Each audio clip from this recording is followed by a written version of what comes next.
Las llamas crepitan en la oscuridad de una cueva. Un grupo de hombres y mujeres, apenas cubiertos con pieles, observa cómo una roca lanzada al fuego comienza a sudar hilos incandescentes.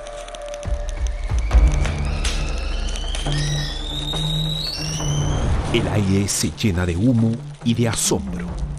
Lo sólido se derrite. La piedra se transforma en algo nuevo, brillante, peligroso y fascinante.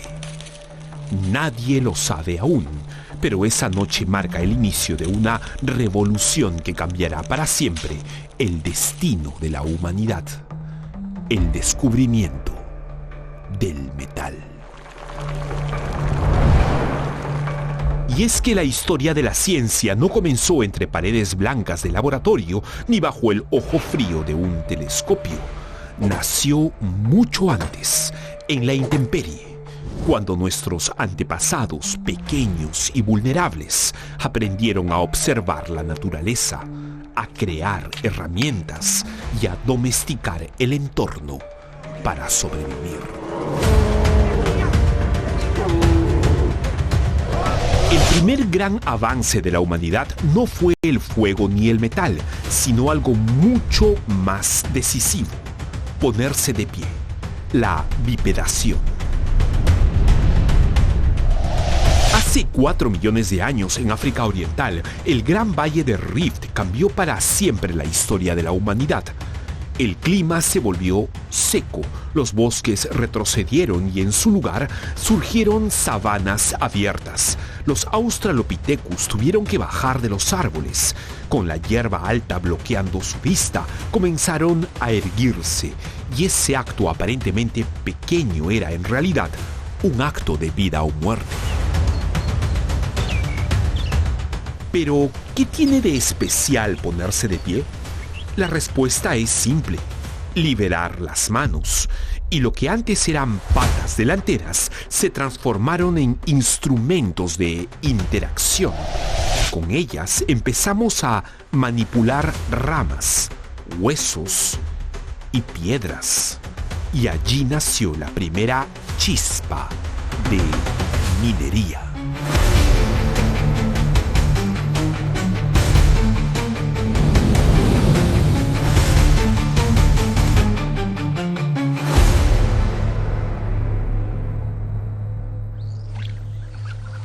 Los Homo habilis fueron pioneros en esto.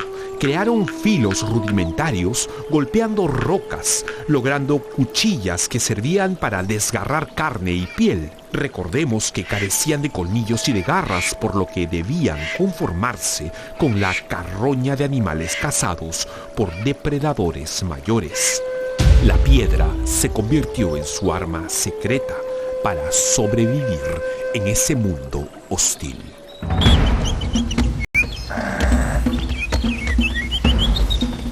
Y así la evolución avanzaba. Con la llegada del Homo erectus, la humanidad dio un salto inmenso. Estos no solo cazaban mamuts en manadas organizadas, sino que habrían sido los primeros en descubrir un poder inimaginable hasta ese entonces y que parecía algo divino: el fuego. El descubrimiento del fuego encendió una chispa que transformaría para siempre la relación entre la humanidad y la naturaleza.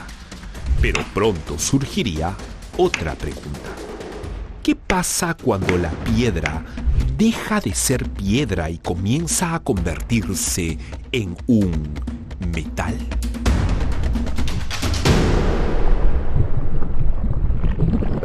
La idea de transformar rocas en metales, que pueden, por su capacidad de moldearlos y su utilidad, puede ser empleado para generar herramientas o armas o utensilios, evidentemente es muy importante y es un paso muy importante en el desarrollo de las sociedades humanas.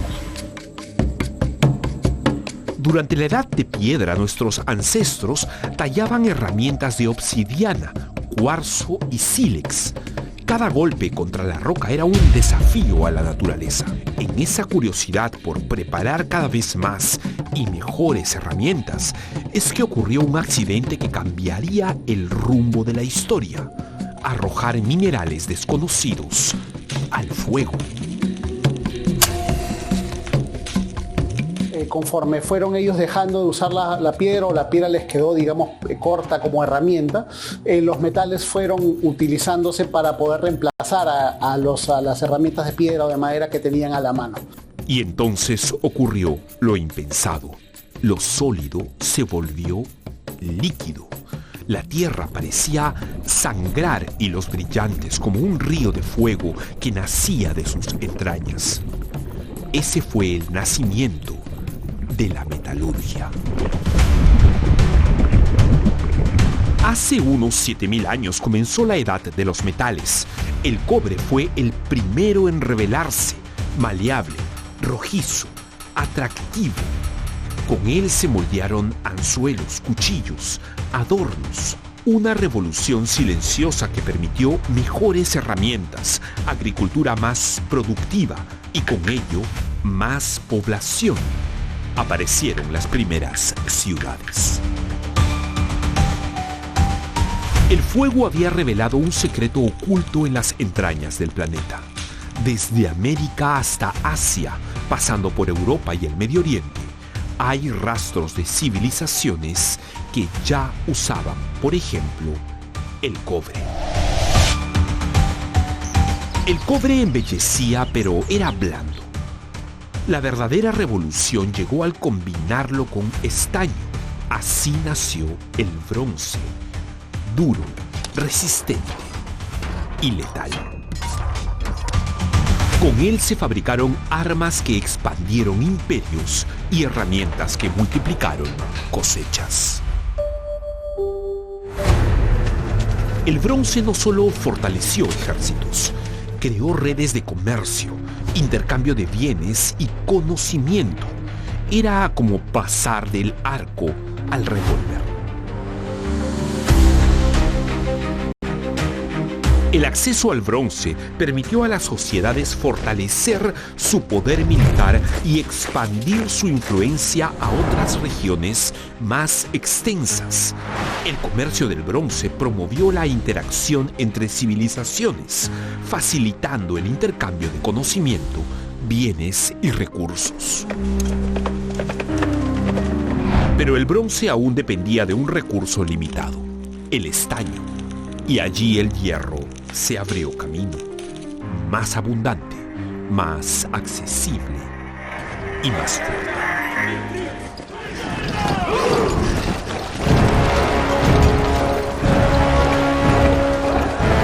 En la Edad de Hierro, las armas dejaron de ser símbolos para convertirse en instrumentos de precisión mortal.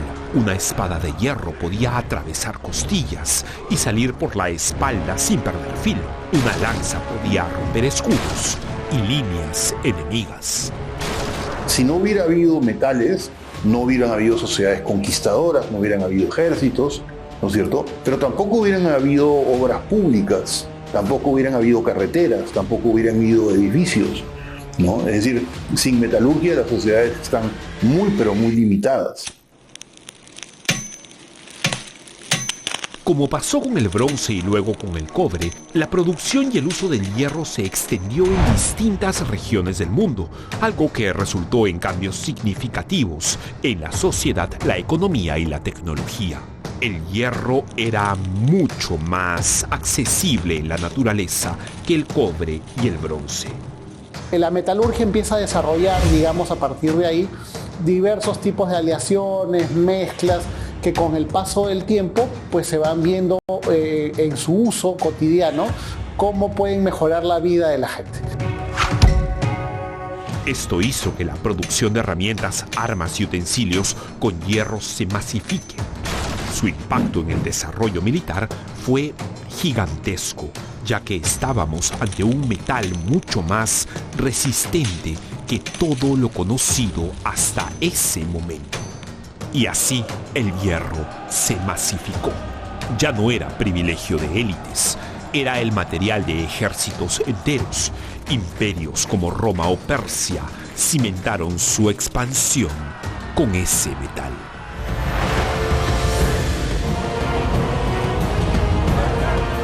La Edad de Hierro no fue un tiempo de héroes mitológicos, sino de decisiones implacables. Cada arma era una afirmación de poder.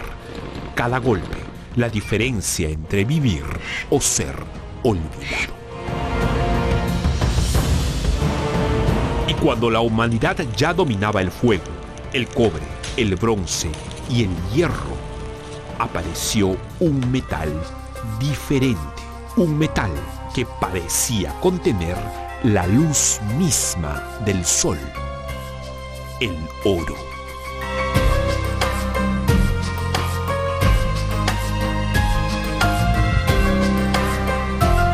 En la penumbra de una tumba recién sellada, antorchas parpadean contra muros recubiertos de oro. El cuerpo de un faraón descansa rodeado de máscaras, joyas y cofres resplandecientes, como si el mismo sol hubiese sido encerrado bajo tierra. Esclavos y obreros exhaustos cargan las últimas ofrendas, sin imaginar que están levantando un símbolo eterno, el oro como carne de los dioses.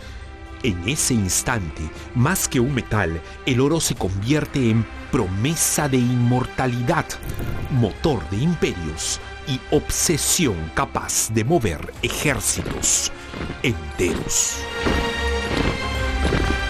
El oro fue bien visto en Persia, en todo el Medio Oriente, fue visto en América, ¿no? Y fue visto en Europa. O sea, el oro, para distintas culturas en que ellas se hayan puesto de acuerdo entre sí, cada una de ellas consideró al oro como un metal precioso y con un valor grande. Como dijimos, el oro no se oxida, no se pudre, no se corroe. Su brillo es eterno, como si atrapara la luz del sol. Para muchas culturas fue más que un mineral, fue un símbolo de lo divino. En el antiguo Egipto se le llamaba la carne de los dioses, y no era una metáfora. Se creía que el cuerpo del faraón, al morir, debía rodearse de oro para unirse con Ra, el dios solar. Como es un mineral y un metal escaso, las sociedades en todo el mundo aprenden a usarlo de una manera muy económica, ¿no? Entonces, generalmente tú no encuentras objetos de oro, encuentras objetos dorados. Muchas veces pensamos que un objeto cuando no es de oro, sino es dorado, es de menor valor, pero tecnológicamente es mucho más avanzado que un objeto de oro. El oro llenaba templos, tumbas y coronas, pero no era solo decoración, era el lenguaje del poder. El Valle del Nilo, con sus depósitos auríferos en Nubia, se convirtió en un eje económico. Las minas, trabajadas por esclavos y prisioneros, alimentaban el tesoro de los faraones. Los egipcios perfeccionaron la minería aurífera con mucho ingenio. Ellos canalizaban agua para lavar arenas, excavaban galerías en la roca dura y trituraban el mineral hasta reducirlo a polvo. Luego lo fundían en hornos de barro. De allí surgían lingotes, joyas y estatuas que parecían inmortales. Los faraones mandaban a construir tumbas secretas llenas de tesoros destinados a iluminar su viaje eterno. En 1922, el célebre arqueólogo Howard Carter hizo uno de los hallazgos más famosos de toda la historia: la tumba del faraón Tutankamón, un verdadero cofre del tiempo que nos reveló el esplendor dorado de Egipto. Su máscara funeraria hecha de oro macizo no era solo un adorno, Era la afirmación de que el joven faraón viviría por siempre, brillante como el sol naciente. Cada brazalete, cada cofre, cada daga de oro nos habla de un pueblo que veía en ese metal la promesa de inmortalidad. El oro siempre le llamó la atención al ser humano, quizás por su color, quizás por su brillo, pero dentro de las varias es también muy dúctil, es muy maleable, entonces era un metal que se podía trabajar. Pero el oro no solo brilló en Egipto. Con el tiempo, otro imperio mucho más ambicioso y expansivo lo convertiría en columna vertebral de su sistema económico, Roma. El imperio romano fue en esencia un gigante minero.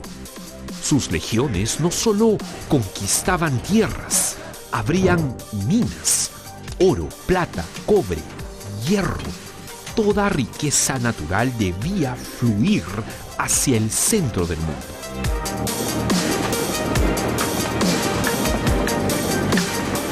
Las minas de Hispania y de Dacia se transformaron en auténticas fábricas de riqueza. El oro extraído allí sostenía ejércitos, financiaba templos y pagaba espectáculos que mantenían al pueblo bajo control.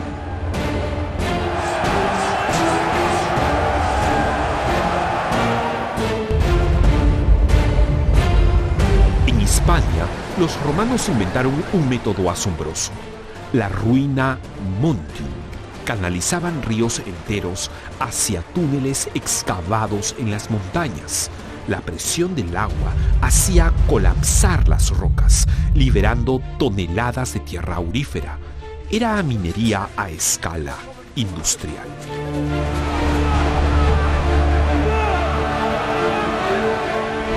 Para Roma, el oro era más que riqueza, era estabilidad política. Las monedas acuñadas con metales preciosos garantizaban el comercio en todo el imperio. Era un sistema económico centralizado, respaldado por el brillo de un metal que nunca perdía valor.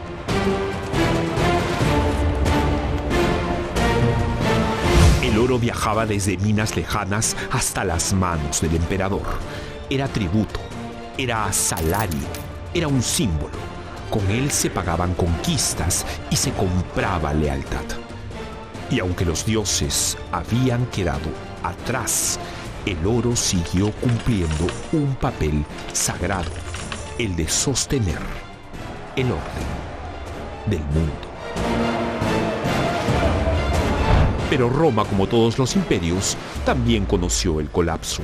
Las minas se agotaron y las guerras drenaron recursos y la economía comenzó a quebrarse. El oro, que alguna vez había sido símbolo de estabilidad, se convirtió en un espejo del declive. Y así, mientras el imperio más poderoso de Occidente se derrumbaba, en Oriente se forjaba una nueva obsesión por los metales. Un imperio que heredaría el legado de Roma y lo transformaría en su propia gloria. Hablamos de Bizancio.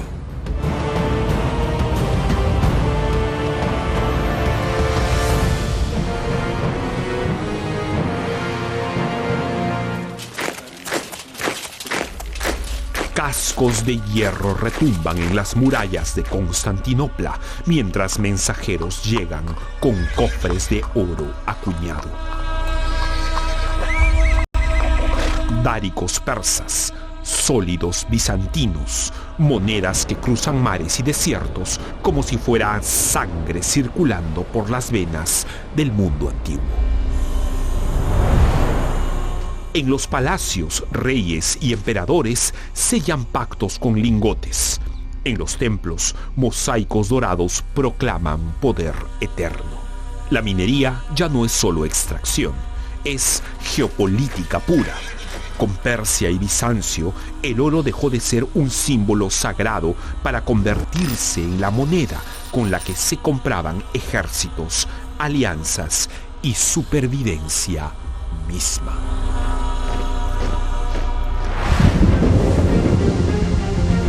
Y es que tras la caída de Roma, el mundo occidental parecía fragmentarse en ruinas, pero en Oriente un nuevo poder emergía con fuerza.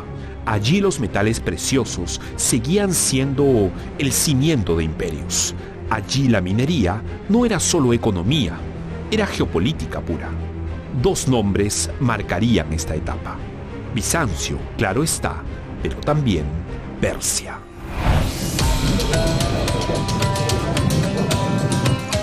En Persia, desde tiempos aqueménidas, el oro y la plata eran más que riquezas, eran instrumentos de diplomacia también.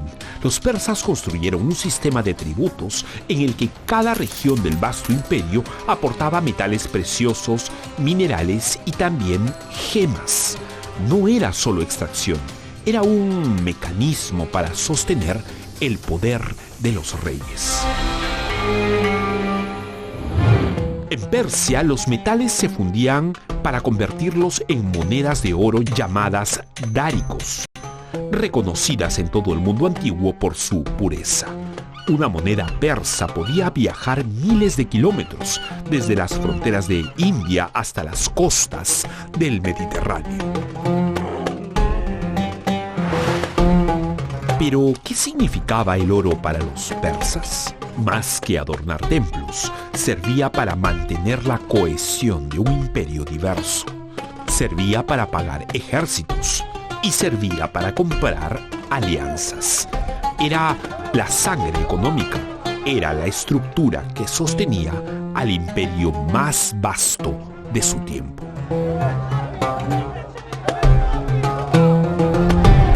Sin embargo, la historia de los metales en Oriente no se detuvo con Persia. Cuando Bizancio heredó parte del legado romano, heredó también su obsesión con el oro. Constantinopla, la capital, se convirtió en el faro económico del mundo de la Edad Media. El oro bizantino tenía un nombre: el solidus. Durante más de 700 años, esta moneda fue la más estable y respetada en la antigüedad tardía. Comerciantes, reinos y mercenarios la aceptaban sin dudar. Era el dólar de su época. ¿Cómo aseguraban esa estabilidad? Bizancio controlaba con puño de hierro sus minas de Tracia, Asia Menor y el Mar Negro. Además, exigía tributos en oro a sus provincias y utilizaba complejas redes de comercio para mantener el flujo constante de metales preciosos hacia Constantinopla. El oro no era solo moneda, era política y era religión. Las iglesias bizantinas, cubiertas de mosaicos dorados, reflejaban un mensaje claro: el poder del imperio cristiano de Oriente era eterno como el brillo del metal. Bizancio sobrevivió durante siglos gracias a ese control. Cuando los enemigos rodeaban sus murallas, siempre podían comprar paz, sobornar ejércitos o reclutar mercenarios con el oro de Constantinopla. Pero nada es eterno. Con el tiempo, el flujo de metales comenzó a reducirse y el poder bizantino comenzó también a resquebrajarse. El oro que había hecho grande a Constantinopla también mostró su fragilidad.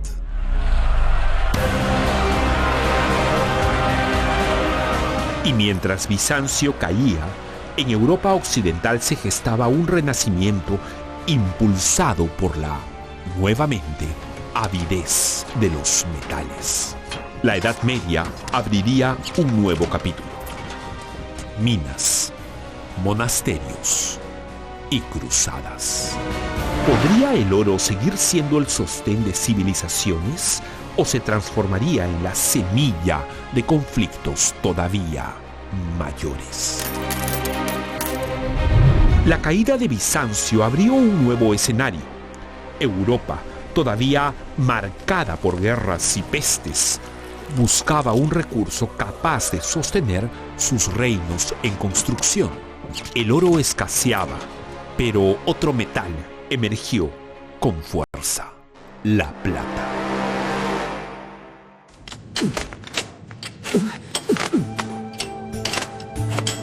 En algún tiempo de la antigüedad, la plata fue el motor económico. Con ella se acuñaban monedas, se pagaban ejércitos y se levantaban catedrales. Ciudades como Friburgo, en Sajonia, y Kutná-Horá, en Bohemia, se transformaron en centros neurálgicos de la minería europea.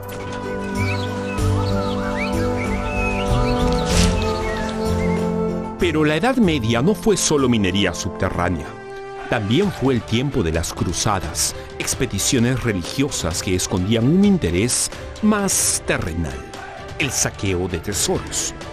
Miles de caballeros viajaron en ese tiempo a Tierra Santa con la cruz en el pecho, pero con la mirada puesta en el oro de templos, reliquias y botines de guerra. El saqueo de Constantinopla en 1204, durante la Cuarta Cruzada, fue uno de los episodios más reveladores. Los templos bizantinos fueron despojados de oro y plata, enviados a Occidente para engalanar iglesias y financiar reinos. ¿Y qué hacía Europa con toda esa riqueza? La convertía en símbolos de fe y de poder. Catedrales como Chartres o Notre Dame no eran solo casas de Dios, eran monumentos construidos con el brillo de metales arrancados a la tierra o hasta robados en cruzadas. La plata europea también fortaleció a los reinos emergentes. Francia, Inglaterra, el Sacro Imperio. Todos dependían de ella para pagar ejércitos y sostener disputas interminables. La minería se convirtió en un pilar silencioso de las monarquías medievales. Pero Europa pronto descubriría que sus vetas no eran inagotables. Hacia el final de la Edad Media, las minas comenzaban a mostrar signos de agotamiento. Los reinos crecían, los ejércitos costaban cada vez más y el hambre de metales parecía insaciable. Era el preludio de una transformación histórica. Europa, con sed de metales, miraría más allá de sus fronteras, primero hacia África, luego hacia un continente que aún no aparecía en sus mapas. El oro de los faraones, la plata de los monasterios y los tesoros de Bizancio ya no bastaban. El viejo mundo estaba a punto de lanzarse a un viaje que cambiaría la historia para siempre. La búsqueda de riquezas en el nuevo mundo.